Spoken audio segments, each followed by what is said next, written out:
தற்போது கிடைத்த அண்மைச் செய்தி. முன்னாள் அமைச்சர் செந்தில் பாலாஜி ஐசியூவில் அனுமதிக்கப்பட்டுள்ளார். மூச்சு விடுவதில் சிரமம் ஏற்பட்டுள்ளதால் ஐசியூவில் அனுமதிக்கப்பட்டுள்ளதாக தகவல் வெளியாகியுள்ளது. முன்னாள் அமைச்சர் செந்தில் பாலாஜிக்கு மூச்சு விடுவதில் சிரமம் இருப்பதால் ஐசியூவில் அனுமதிக்கப்பட்டிருப்பதாக தகவல் வெளியாகியுள்ளது. இசிஜி உள்ளிட்ட பரிசோதனைகள் மேற்கொள்ளப்பட்ட நிலையில் மருத்துவர்களின் கண்காணிப்பில் உள்ளதாகவும் தகவல் வெளியாகியுள்ளது. மூச்சு விடுவதில் சிரமம் ஏற்பட்டுள்ளதால் நாளை காலை இருதயவியல் மூத்த மருத்துவர்கள் மீண்டும் பரிசோதனையில் ஈடுபட உள்ளனர். தொடர்ந்து நுரையீரல் பாதிப்பு ஏற்பட்டுள்ளதா என்றும் நாளை காலை பரிசோதனை மேற்கொள்ள முடிவு செய்யப்பட்டுள்ளது.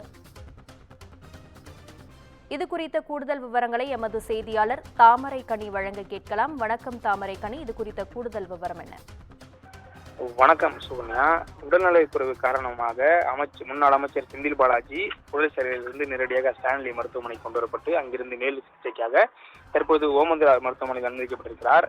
அனுமதிக்கப்பட்டிருக்கக்கூடிய முன்னாள் அமைச்சர் செந்தில் பாலாஜிக்கு மூச்சு விடுவதில் சற்று சிரமம் இருப்பதாக தகவலானது தற்போது வெளியாகி இருக்கிறது.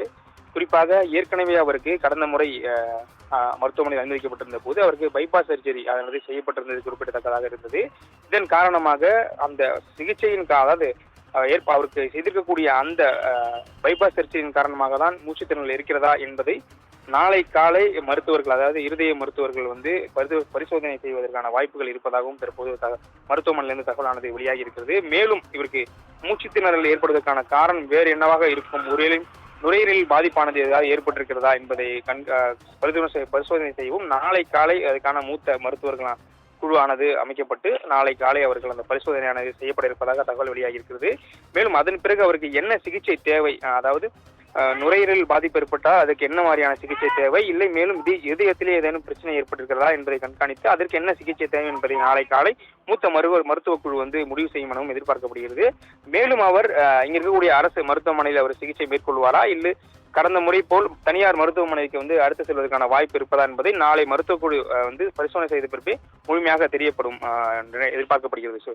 சுகன்யா, உங்கள் விவரங்களுக்கு நன்றி தாமரைக்கனி.